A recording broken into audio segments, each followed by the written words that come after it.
Durante os primeiros séculos da era cristã, os cristãos não celebravam o Natal. Durante mais ou menos 300, 400 anos, o Natal não era celebrado. Consegue imaginar isso? Que para nós é uma data tão marcante, tão, né, celebrada ao longo dos anos. A gente espera o Natal, a gente enfeita as casas no Natal, a gente compra panetone no Natal. Não é só no Natal agora, né? Graças a Deus. Panetone é uma maravilha, né? O pessoal faz arroz com uva passa no Natal, né? Faz panetone com uva passa no Natal. Uva passa com uva passa no Natal também, né? E durante muito tempo não foi o foco da igreja celebrar o Natal. Você consegue imaginar por quê? Os cristãos não sentiam falta de celebrar essa data? Mas ele depois de Jesus nascer? Depois de Jesus nascer, 300, 400 anos, não se celebrava o Natal. Não sabemos? Consegue imaginar um 25 de dezembro sem Natal? Não? Porque, para os primeiros cristãos, o foco deles, principal, era a morte e a ressurreição de Jesus, que é a Páscoa. Então, o entendimento deles era o seguinte, e aí é o nosso também, né? Jesus nasceu, mas o foco de Jesus não era nascer. Qual era o foco de Jesus? Ele nasceu para morrer. Então, assim, ele nasceu para viver uma vida de perfeita obediência, santidade, para que ele pudesse ir para a cruz como um cordeiro santo que morreu pelos nossos pecados. E ao morrer na cruz, para que ele morreu? Para poder ressuscitar. Então, se você quer assim entender qual é o centro do cristianismo, qual é a base do cristianismo, da fé cristã, é a ressurreição. Não é o Natal, nem a morte de Jesus. É a ressurreição. É a cruz vazia, vamos dizer assim, né? É o fato de que Jesus vive. Mas para que ele pudesse morrer, ele tinha que necessariamente o quê? Nascer. Então, o nascimento dele é o primeiro passo, vamos dizer assim, em direção à cruz, em direção à sua morte. Jesus nasceu para morrer. E eu penso que é uma frase que o C.S. Lewis gostava muito de dizer. Ele diz o seguinte: o Filho de Deus se tornou homem para que os homens pudessem ser filhos de Deus. Então, se Jesus não tivesse se tornado homem, seria impossível que os homens se tornassem como Jesus. Por isso que quando ele vem ao mundo como unigênito, ou seja, como filho único de Deus. Aquele que proveio de Deus, aquele que carrega a natureza de Deus, a essência de Deus, o filho único. E quando ele ressuscita, ele já não é mais filho único, unigênito, ele é primogênito. Ele é o primeiro de muitos irmãos. E por que ele é o primeiro de muitos irmãos? Porque ele morreu, nasceu, viveu, morreu e ressuscitou, para que nós pudéssemos ser como ele é, pudéssemos carregar a natureza dele, pudéssemos carregar a essência dele, o amor dele, a graça dele, pudéssemos ser filhos como ele é filho de Deus, né? Gosto muito também de uma frase que o Santo Agostinho disse. Ele falou assim: o Criador do homem se fez homem. Essa música que a gente cantou também diz isso, né? Como pode aquele que criou se fazer um igual? Aquele que fez, moldou, criou, formou o homem da terra, se tornar homem e ter toda a experiência do ser humano. Por isso que ele nasce, por isso que ele não vem adulto. Jesus não veio adulto, pronto, porque ele precisava passar por todas as experiências de um ser humano. Desde da sua concepção, a sua gestação, o seu parto, o choro, o crescimento, as dores. E ele passou por todas as experiências humanas, com exceção do pecado e da ressurreição. Então ele ressuscitou para que os seres humanos pudessem ter uma esperança que fosse além do túmulo, que fosse além da morte, que pudesse conhecer a Deus como ele é. Gosto também de uma outra frase que diz assim: todo menino quer ser homem, todo homem quer ser rei, todo rei quer ser Deus, só Deus quis ser menino. Pegou ou não? Só Deus quis ser menino. Todo menino quer ser homem, todo homem quer ser rei, todo rei quer ser Deus, só Deus quer ser menino. E é verdade, Jesus nasceu um Deus que se fez menino, que se encarnou. Agora, o que a palavra de Deus nos diz? A palavra de Deus diz lá em João 1 o seguinte, que o Verbo se fez carne e habitou entre nós, e vimos a sua glória, glória como do unigênito, do Filho de Deus. Então, por que será que a Bíblia fala assim, ó, o Verbo se fez carne? Por que essa expressão verbo? Consegue imaginar? Porque no princípio era o verbo se fez carne. Por que a Bíblia usa essa expressão verbo? Você sabe, Valéria? Por que a Bíblia usa a expressão verbo? Para se referir a Jesus? Não? Hã? Verbo se fez carne e habitou entre nós. E vimos a sua glória. Não? Porque no princípio, quando Deus criou todas as coisas, Ele criou todas as coisas por intermédio da palavra, muito bem, da palavra. Quando Deus criou, Ele falou, haja luz e houve luz. Haja firmamento, haja terra, haja mar, haja animais, haja. E esse haja, que está entre Deus e a criação, esse verbo, essa ordem, esse imperativo, essa palavra que sai de Deus e cria todas as coisas, agora não é mais uma mera palavra. Agora é uma palavra que se fez carne, se fez parte da criação, que saiu de Deus e agora se tornou parte de quem nós somos. Então o Verbo se fez carne, ou seja, esse ser provindo de Deus, dentro de Deus, esse haja, essa ordem, esse mandamento, essa razão da existência, a causa da existência de todas as coisas, aquele que é o haja, agora é o ouve também. Ele é o haja, agora ele se tornou o ouve. Porque ele é aquele que causou todas as coisas, que causou a existência de todas as coisas, e é também agora o efeito disso, que é a criação.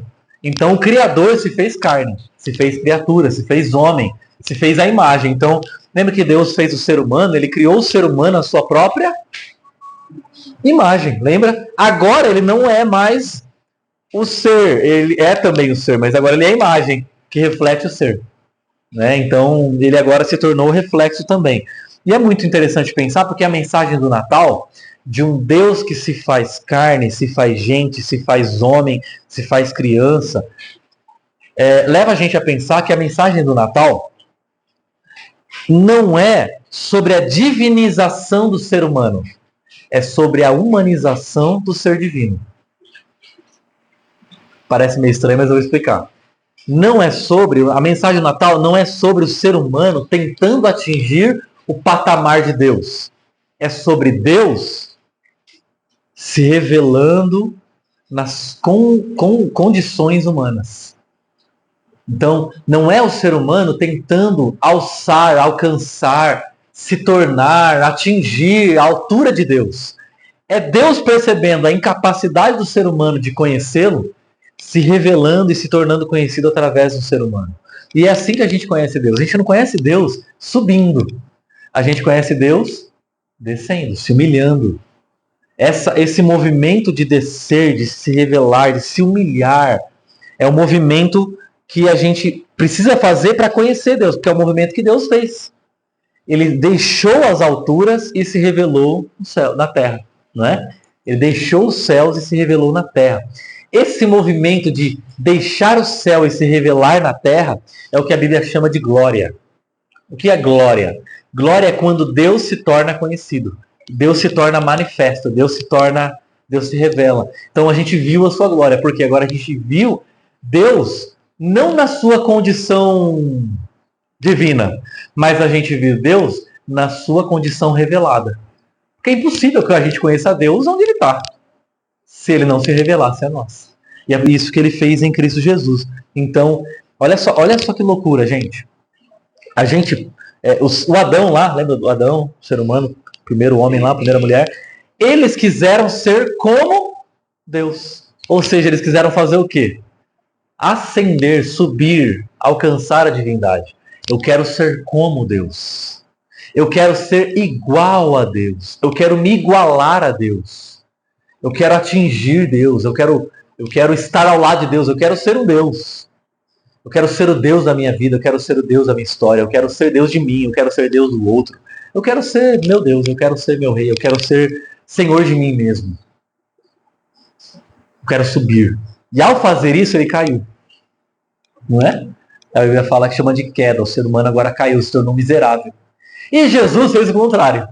Ele não tentou ser como Deus. A Bíblia fala que ele, sendo igual a Deus, se humilhou, se rebaixou. E ao se rebaixar, nos conduziu à presença do Pai.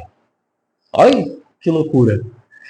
Gente, entender o Natal, entender a revelação de Deus, o que aconteceu naquela noite, o que aconteceu naquele momento em que o Espírito Santo tomou aquela adolescente, aquela jovem, e ela deu à luz ao menino, 100% menino, perfeitamente ser humano, com todas as mazelas, durezas, problemas do ser humano. Jesus, gente, ele machucava, batia o olho, ficava inchado. Igualzinho. Jesus chorava, Jesus caía, Jesus jogava bolinha de gude, Jesus brincava de pique-esconde. Jesus fazia tudo que uma criança fazia. Normal, uma criança. Ele viveu todas as experiências da vida. E aconteceu um milagre ali, porque quando você olhava para ele, você via uma criança, você via um menino, você via um ser igual a qualquer outro. E ali estava contida toda a divindade, a revelação de quem Deus é. A gente vai conversar sobre isso hoje. E o tema que eu estava pensando para hoje é dar certo na vida. Quando a gente olha para Jesus, é meio estranho pensar sobre o que significa dar certo. A gente está chegando no final do ano e a gente fica pensando às vezes, né? Será que eu dei certo esse ano? Será que o ano que vem eu vou dar certo? Será que a minha família vai dar certo? Será que a minha família deu certo até aqui? Será que meus filhos vão dar certo? A gente faz essas perguntas. Quando as crianças são pequenas, a gente fala assim, será que meus filhos vão ser alguma coisa? Vão dar certo na vida? Vão se dar bem? Né? A gente faz esse tipo de pergunta. E o que é dar certo? Quando você fala assim, não, tomara que dê tudo certo na vida dele, dela, minha, nossa. O que é dar certo? Será que é se tornar alguém famoso? Será que é se tornar uma pessoa rica, que não tem preocupação com dinheiro? Será que é se tornar uma pessoa bonita? Assim, que não tem preocupação com estética? Ou uma pessoa famosa, rica e bonita também, os três, assim, né? Já vem com o combo, assim, né? Será que é se tornar tudo isso? Será que é se tornar uma pessoa reconhecida? Uma pessoa popular? Uma pessoa agradável? Uma pessoa simpática? Uma pessoa alegre? Uma pessoa gente boa? Uma pessoa influente? Uma pessoa que aquilo que ela faz todo mundo quer imitar? Uma pessoa digna de ser seguida? Hoje a gente fala dos influencers. Um influencer, uma pessoa que ela fala e todo mundo imita, ela fala e as pessoas seguem, ela realiza e as pessoas aplaudem. Será que é isso? A Bíblia fala que não.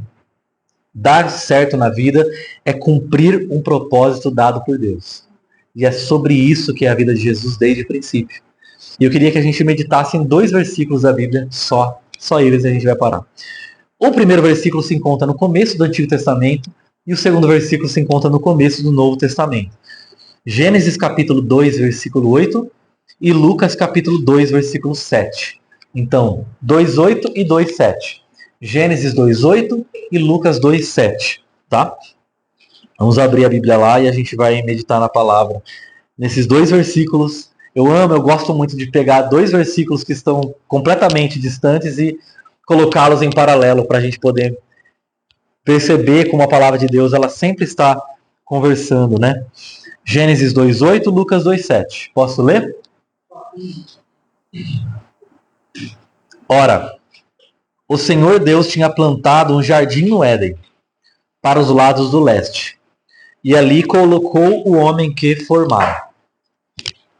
Lucas 2:7. Ixi, agora tem como é que faz, né? Quem abriu em Gênesis, abriu em Lucas também, quem abriu em Lucas... Hã? Nem leu o Gênesis, tá no Lucas, tá procurando o Lucas. Eu marquei o Gênesis, mas não deu pra ler. Não deu tempo, vai. Então vamos lá, vou ler de novo, não tem problema. Lucas 2:7. Vou ler o Gênesis de novo. Regina, você marcou lá com o dedo? Então vamos lá, ó. Gênesis 2:8. Ora, o Senhor Deus tinha plantado um jardim no Éden para os lados do leste e ali colocou o homem que formara. Lucas 2:7 diz: E ela deu à luz o seu primogênito, envolveu-o em panos e o colocou numa manjedoura, porque não havia lugar para eles na hospedaria. Conseguiram acompanhar? Sim? Muito bem. Eu comecei a entender. Na verdade, eu li um texto que me impactou muito a respeito do significado do Natal. Foi escrito por um homem que estava preso numa prisão nazista. Ele tinha tentado sabotar o Hitler. Ele tentou, na verdade, matar o Hitler. Quando ele percebeu que a campanha dele estava sendo bem sucedida, ele estava matando muitas pessoas no Holocausto. E era um pastor alemão. E esse pastor alemão, chamado Dietrich Bonhoeffer, ele foi descoberto na trama dele de tentar matar o Hitler. E ele foi preso.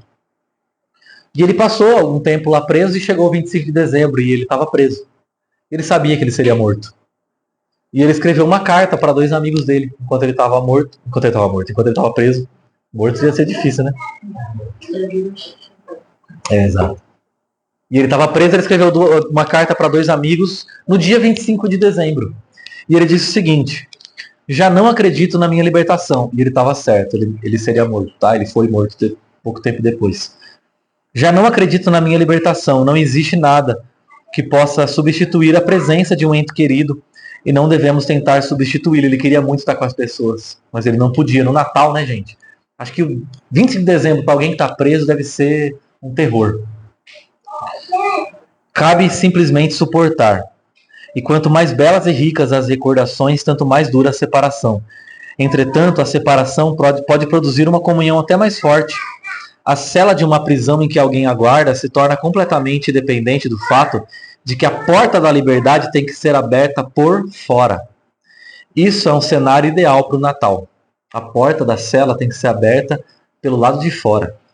O aspecto mais importante do Natal é que ele nos propõe uma esperança de libertação. Você quer ser liberto? Esta é a única questão realmente importante e decisiva que o Natal propõe. Você quer ser liberto? É sobre isso que é o Natal, sobre liberdade. É interessante pensar que um homem que pensou que o Natal fala sobre liberdade estava preso. Com certeza ele não estava pensando na liberdade da cela, ele estava pensando em ser liberto dali. Mas eu fico pensando nisso. Um homem desse deu certo na vida? Quando a mãe desse homem deu a luz a ele, ela pensava: esse menino vai crescer, ele vai se tornar um pastor, ele vai tentar sabotar o plano de um homem mau, e quando ele tentar sabotar o plano desse homem mau, ele vai ser pego, ele vai ser preso e ele vai ser morto. E isso vai ser o sucesso dele. A gente desejaria isso para os nossos filhos? Será que Deus deseja isso para os seus filhos? Será que é isso? Será que esse homem deu certo? Será que Dietrich deu certo? É muito doido pensar isso, porque esse homem que estava preso falava sobre liberdade. E a cruz de Cristo, onde Jesus morreu, é onde Deus decidiu nos dar vida. O que será que de fato é liberdade? O Natal é sobre liberdade, é sobre dar certo. Qual será que é a liberdade? Qual será que é o dar certo que o Natal nos fala? Será que é um dar certo segundo aquilo que a gente gostaria? Ou será que é um dar certo segundo o que Deus tem para nós? Que tipo de liberdade é a que a gente tem para viver? É a liberdade de eu fazer o que eu quero, o que eu desejo, ou é a liberdade de submeter os meus desejos à vontade do Pai? Isso é muito difícil. Isso é muito difícil. Mas a gente precisa aprender a olhar para Jesus. E esses 2 versículos trazem para a gente essa realidade. Olha só. O Senhor Deus tinha plantado um jardim no Éden. Sabe o que significa a palavra Éden? Prazer. Então Deus criou um jardim e ele falou assim: já sei, vou dar esse nome do jardim de prazer, jardim das delícias, jardim da alegria. E ele foi lá e colocou o homem nesse jardim que Deus fez. Sabe que jardim que Deus fez era qualquer jardim? Não, era o jardim. Então Deus colocou o ser humano não na floresta, não no meio da bicharada. Deus colocou o ser humano num jardim construído para ele. E ali, olha só o que o texto diz. E ali colocou o homem que formara. E eu trouxe um paralelo com o Novo Testamento, porque essa segunda família, lá em Lucas, o Evangelho, Maria e José, eles envolveram Jesus em panos, provavelmente qualquer pano que tinha ali, e colocou numa manjedoura. Eu queria pegar esse verbo que repete. Em Gênesis, Deus cria um jardim do prazer, e ali colocou o ser humano. E ali, em Lucas, no Evangelho, uma mulher e seu marido envolvem o menino num pano e o colocam numa manjedoura. Eu queria que a gente pensasse nesse contraste entre esses dois colocar. Um que coloca num jardim de delícias, de prazer, um casal, e o outro casal que coloca o seu filho numa manjedoura. Vamos lá, gente, sendo muito sincero. Você olha para esses dois cenários. Qual vai dar certo? Um casal que foi colocado num jardim de prazer, feito pelo próprio Deus, ou um casal que coloca o seu filho recém-nascido numa manjedoura envolvido em um pano? Qual está dando certo? E é interessante que o primeiro casal falou assim: eu quero liberdade. Isso aqui está muito ruim. E trouxe maldição para o mundo. Estava tudo bom. E trouxe maldição para o mundo. O segundo casal, que se submeteu a um propósito, foi instrumento de salvação para o mundo. Um primeiro casal, que foi colocado pelo próprio Deus para juntos experimentarem o prazer da vida a dois e formarem uma família, deu tudo errado. E um casal que tinha tudo para dar errado. Nem lugar. É assim, ó. Lá, o primeiro casal foi colocado no jardim. E no segundo casal, não tinha lugar para eles. Então, assim, não é que eles tinham lugar onde ficar. Se o primeiro casal foi colocado no melhor lugar do mundo, no resort, feito pelo próprio Deus, 5 estrelas é pouco. Sei lá que estrela que é. É Deus, gente, que fez o jardim. Você vai reclamar? E o segundo casal não tinha lugar para eles no hotel. Assim, o hotel mais furreca não tinha lugar para eles. Esse casal, o segundo, a gente humanamente diria, não deu certo. A gente normalmente acredita que a gente precisa das condições ideais para sermos felizes, para darmos certo, para vivermos a liberdade que a gente sonhou. Um casamento ideal, um lugar ideal, uma casa ideal, uma vida ideal, uma vida sonhada, planejada, desenvolvida segundo aquilo que a gente gostaria, um emprego dos sonhos, a família dos sonhos, né? Que a gente fala de família doriana, né? Família que a gente sonha, o emprego que a gente sonha, o salário que a gente sonha, num lugar que a gente sonha, num bairro que a gente sonha, com a roupa que a gente sonha, com a família que a gente sonha. E isso a gente vai ter as condições ideais, a gente vai de fato ser livre. E na verdade, naquele primeiro casal, todos nós estávamos representados. E quando nós tivemos todas as condições ideais para dar certo, nós escolhemos pior. Quando nós tínhamos todas as condições.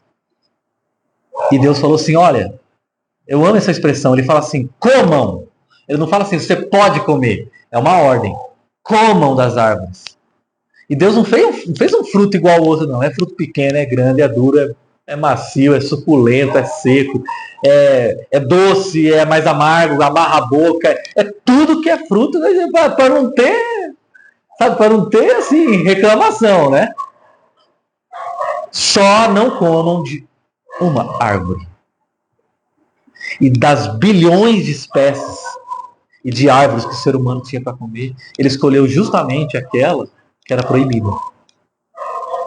E como resultado disso, toda espécie de maldade, de corrupção, de depravação, de imoralidade, de destruição o mundo se tornou. E é por isso, o que acontece, gente?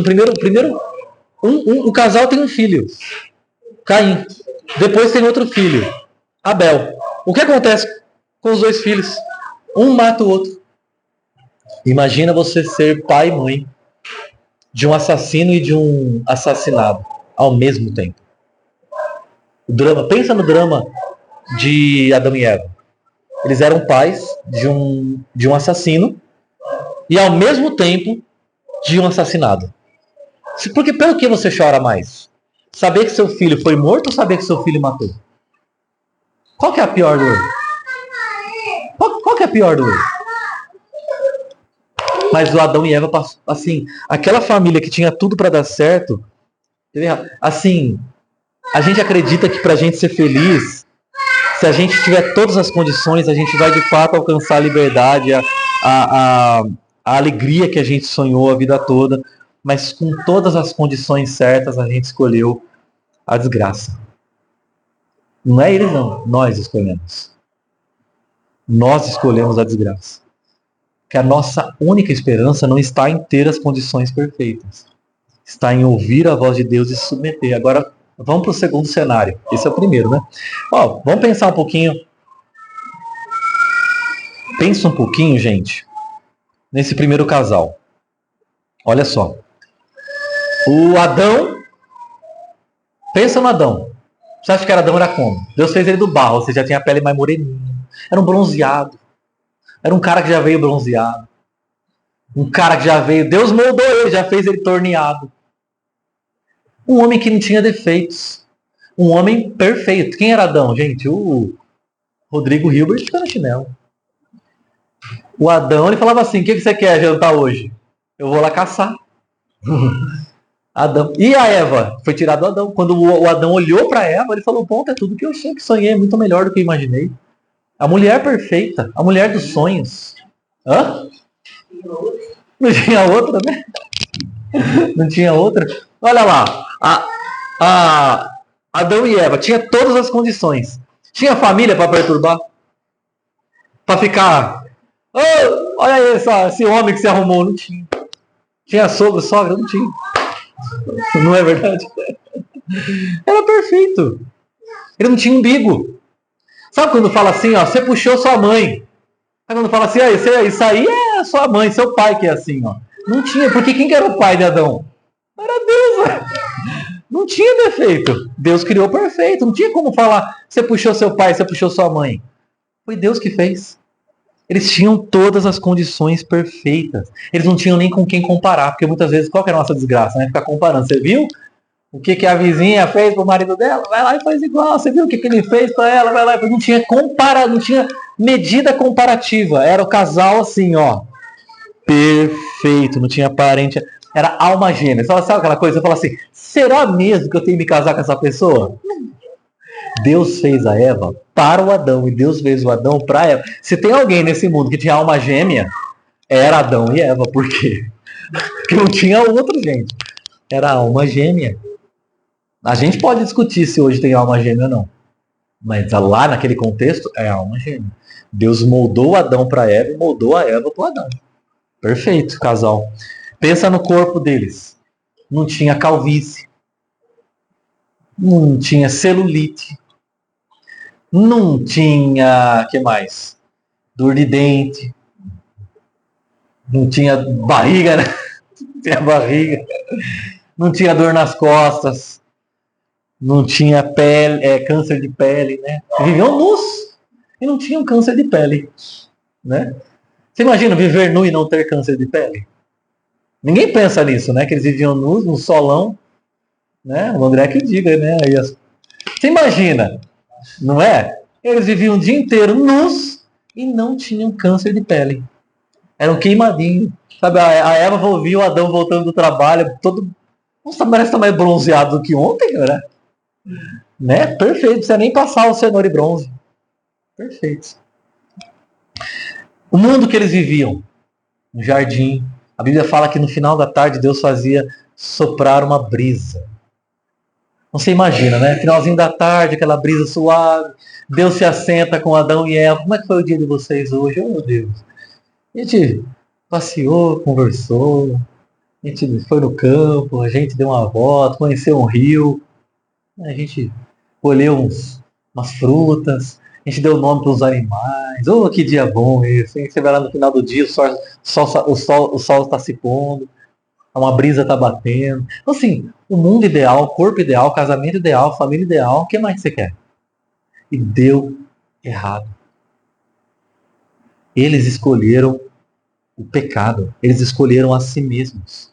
Quando a gente vai para o Novo Testamento, a gente vê a história do primeiro Natal, e é isso que eu queria chamar a atenção. A gente vê não um jardim, mas uma manjedoura. E o que era uma manjedoura, gente? O que era uma manjedoura? É onde os animais comem. A palha que ficava ali, as pessoas colocavam bastante palha ali para os animais virem, igual a gente faz com ração hoje, eles faziam com a palha. Então os animais vinham e comiam a palha até acabar a palha e ficar só na madeira, ia lá e colocava mais palha. Até comprei para contar a historinha pro Heitor. Você pega para mim, por favor, Pedro? Eu até comprei esse daqui porque eu queria contar essa história pro Heitor. Não, isso aqui é Jesus. Quando ele nasceu, não tinha lugar para ele ficar. A mamãe dele colocou ele na palha. Olha ele deitado aqui, numa manjedoura. Eu acho que essas manjedouras de hoje em dia são até bonitas. Não acredito que tenha sido uma manjedoura pronta para um bebê deitar, né, gente? Que ninguém faz uma manjedoura pensando que o bebê vai deitar ali. Aquilo lá é para animal comer, então qualquer madeira serve. Qualquer palha serve, qualquer coisa serve. Ninguém fica limpando, perfumando para ficar bonitinho. Então, quando ele nasceu, não tinha espaço para ele. Ele nasceu num curral, num estábulo, num lugar fedido. Não tinha a brisa suave da tarde com Deus conversando. Era um lugar fedido, escuro, não tinha uma luz brilhando. Não, era Jesus. A luz era Jesus. O perfume era Jesus. A beleza do lugar era Jesus. As condições eram todas contrárias. Agora pensa um pouquinho na Maria. Pensa um pouquinho na Maria. Hoje, quando a gente vai ter filho, a gente fica pensando, né? Qual é o melhor momento para se ter um filho? Ah, vamos terminar a faculdade? Antes de terminar, depois de terminar a faculdade, vamos começar a trabalhar, construir um patrimônio mínimo, uma casa, né? Ter o mínimo de condições. Maria e José não tiveram nem tempo de planejar isso. Aliás, ela era adolescente. Eu imagino que ela devia ter por volta dos seus 13 anos, 14 anos. No momento em que uma mulher está pronta para ter um filho. E por que a Bíblia fala que escolheu Maria? Eu não creio que é por causa das coisas boas que ela fez. Sabe por quê? Porque não deu tempo de Maria fazer coisa boa. Ela era só uma criança, uma adolescente. Deus escolheu Maria não porque ela era, mas pelo que ela não era. Deus escolheu uma mulher feita, pronta, que teve tempo de pensar assim: Deus me escolheu porque no último ano eu me dei bem, no último ano eu obedeci, fui na igreja, fiz tudo certinho. Não, era justamente o contrário. Ela foi agraciada. Se ela foi agraciada é porque não houve mérito. Mérito nenhum. Escolheu Maria não é pelo que ela construiu ao longo da vida dela, pelas igrejas que ela já foi, pelas músicas que ela já compôs, pelas benfeitorias que ela realizou. Não deu tempo. Era uma menina. Ela não tinha nada. E pior, nem casada ela era. Então eu queria que você imaginasse a circunstância complicada que Deus colocou ela e José. Porque se hoje é até assim uma moça engravida, sem estar casada, a nossa sociedade até entende. Aceita bem. Eu queria que você pensasse um pouco no que isso significava numa era tradicional, numa sociedade toda tradicional, cheia de tabus. Uma menina aparece grávida sem estar casada, prometida em casamento. Assim, ela poderia ser mais uma apedrejada. Entendeu? Naquele tempo eles faziam isso com as meninas. Atraiu? Apedreja. José não quis fazer isso. Mas ele poderia simplesmente pegar a Maria, arrastá-la e colocar para a igreja apedrejá-la, porque era isso que fazia com as meninas que apareciam grávidas sem ter casado, ou casadas, traíram. Então Deus colocou ela numa enrascada. Esse menino seria questionado. Imagina Jesus. E as pessoas olhavam para ele e falavam assim: nossa, ele não parece com José, né? Esse menino aí. Eu não tem a cara de José. Estranho, né? José é mais moreninho, Jesus é mais branquinho. Ou vice-versa. Ele não tem os traços de José. O que aconteceu, Maria? Será que ele foi questionado? Ou será que ele teria uma adolescência, uma juventude, uma infância difícil? Com as pessoas questionando a legitimidade dele? Se ele não era um filho bastardo? Pensou nisso já ou não? Filho bastardo. Mas José decidiu assumir a paternidade da criança. Você sabia que Jesus só é filho de Davi? Porque José adotou Jesus? Porque José é filho de Davi. Maria não. Se José não assume a paternidade de Jesus, Jesus não podia ser o Messias. Só isso. Deus colocou na mão de um jovem e de uma adolescente o destino da humanidade. Tudo para dar errado, gente. É ou não é? E tudo pobre, né? Porque você acha que Maria tinha expectativa de que José um dia ia comprar um Porsche, uma Ferrari? Não, gente, ele é carpinteiro. Quando fala que um homem é carpinteiro, sabe o que é? Porque ele tentou estudar e não deu certo, então vai ser carpinteiro. Então ele seria pobre. Quem vai visitar? Pastores. A família deles não foi. Eles estavam longe de casa. Os pastores, gente, não era gente assim legal. Era um pessoal meio complicado naquela sociedade. Pastor era gente ruim, gente difícil. E são eles que vão visitar. A primeira visita que Jesus recebe na estrebaria, no curral, no escuro, é de pastores. Gente questionável diante da sociedade. E agora pensa um pouquinho, você vai aconselhar esse casal, você está lá por perto, esse casal fica sabendo que você é cristão, que você é de Deus e vai se aconselhar com você. O que você aconselharia esse casal? Vocês não oraram muito ultimamente, né? Você precisa orar mais. Olha o que está acontecendo com a vida de vocês. Certeza que se vocês tivessem orado mais, tivessem mais fé, vocês não estavam passando por isso. Precisa jejuar e orar mais. Porque se vocês jejuar e orar, estão dando dízimo, não estão dando dízimo. É por isso que está essa desgraça. Se a gente fosse aconselhar esse casal, o que a gente diria para eles? Para esses dois? Será que eles estão vivendo o juízo de Deus? Passar por essa desgraça? Naquele tempo, passar por uma desgraça dessa, ser pobre, é a desgraça, gente. Ter um filho em condições tão precárias, sem higiene daquele jeito. Para ele contrair uma doença no meio daqueles bichos lá é rapidinho. E aí? Que, assim, Deus parece ser meio sem juízo, às vezes. Fazer um negócio desse. Deixar o filho dele nascer no meio de um monte de bicho. A gente não deixaria o nosso filho nascer num lugar assim? O filho de Deus nasceu. Engraçado, quando Deus veio ao mundo, ele não ocupou muito espaço. Aliás, não tinha espaço para ele. É o que sobrou. É o que tinha. Um lugar simples, vulnerável. Não tinha uma suíte, luxo. 5 estrelas, não tinha médicos, enfermeiros. Cuidando do Filho de Deus que nasceu. Até por isso que quando os reis magos vêm, lá de uma viagem que deve ter durado meses, e chegam, eles vão no palácio de Herodes. Falam, Herodes, a gente veio adorar o seu filho que nasceu. Filho do rei. Herodes fala assim, aqui não nasceu ninguém não. Ah não, lá em Belém. Os magos jamais imaginavam encontrar o filho de Deus, o filho do rei, deitado na manjedoura. É a lógica. É a lógica. Então, gente, para encerrar, o que é que pode dar esperança para a gente? O que que pode fazer a gente dar certo na vida? O que que pode, de fato, trazer a liberdade que a gente precisa? Não é expectativa do que Deus vai fazer, não são as condições ideais. É a gente simplesmente, com aquilo que a gente tem hoje, submeter a nossa vida à voz de Deus. A gente não precisa de mais nada. Nas condições ideais, sem se submeter a Deus, maldição. Nas piores condições, submetendo-se a Deus, salvação. É isso que é o Natal. Você pode ter tudo. Se você não tiver disposição para submeter a sua vida à voz de Deus, você não tem nada. É o primeiro casal. Você não precisa ter nada. As pessoas sozinhas, tem de tudo. Tem de tudo. E não tem nada. Ou você pode estar vivendo assim, não está dando nada certo que eu gostaria, meus planos estão indo tudo por água abaixo, eu queria que fosse assim, não é? O casamento, a família, os filhos, o trabalho, a vida, a saúde. Mas a gente não precisa das condições ideais.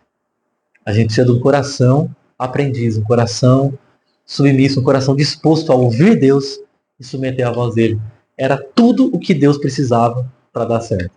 É por isso que quando ele enviou o filho dele, ele fez questão, a manjedoura não é uma casa, Maria e José não é a casa, ele fez questão de colocar o filho dele nas piores condições possíveis, para mostrar que não se trata das condições ideais, mas de um coração submisso, um coração disposto a fazer a vontade de Deus. Então a gente não precisa assentar, fundamentar a nossa vida sobre a felicidade, sobre a tristeza dessa situação ou daquela, mas simplesmente sobre a condição que Deus nos deu. Ele nos fez filhos amados.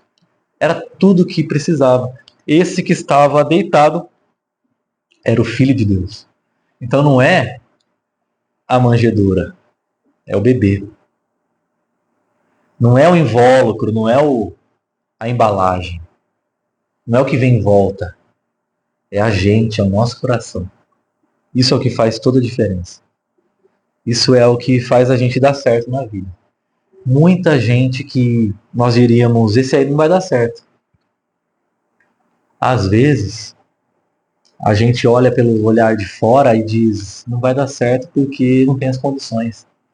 Mas Deus só precisa de um coração submisso, disposto, na situação mais precária, à disposição para ouvir Deus, se submeter à vontade dele, fazer a vontade dele e viver a vontade dele. Jesus vai viver toda a sua vida nas piores condições. Ele não só nasceu num lugar ruim, ele teve amigos ruins, inimigos ruins, piores ainda. Viveu no tempo ruim. O tempo que ele viveu, o povo dele era oprimido, escravo, submisso a outro povo sem desejar isso.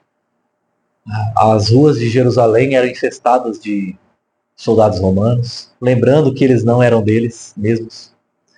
O povo dele era um povo rebelde. Os líderes do povo eram pessoas corruptas. Jesus viveu no pior tempo que poderia existir. Tá? Não está piorando. Jesus viveu no pior tempo que poderia existir. Por que ele fez isso? Ele morreu na pior morte que poderia ter. Por que tudo de ruim aconteceu com Jesus? Para mostrar para a gente que a gente não precisa das melhores condições. Até o final da sua vida, Jesus só tinha uma comida: fazer a vontade do meu Pai. Que esse seja o nosso coração. Fazer a vontade do Pai. Conhecer a vontade do Pai. Submeter à vontade do Pai. Porque se a gente tem isso, a gente tem tudo que a gente precisa para viver uma vida que dá certo. Amém? Seja isso que a gente deseja não só para nós, mas para os nossos filhos também. Eu desejo que o Heitor, que ele cresça. Ele não precisa ter as melhores condições do mundo. Ele está numa escola boa, mas nem eu sonhei isso para ele. Ele não precisava. Eu sei que a gente não precisa de tudo que a gente tem. A gente tem muito mais do que a gente precisa. Essa é a grande verdade. Mas que acima e primariamente ele tenha um coração submisso à vontade de Deus e disposto a fazer a vontade de Deus, mesmo que ele tenha que abrir mão da sua liberdade, do seu bem-estar temporário. Que a gente deseje isso para os nossos filhos, para as nossas filhas. A gente não tem coisa melhor para decidir, para escolher, para desejar para eles, do que eles vivam a vontade de Deus, apesar e no meio das piores circunstâncias. Porque é isso que é dar certo na vida. Amém? Amém. Glória a Deus. Esse é o Natal.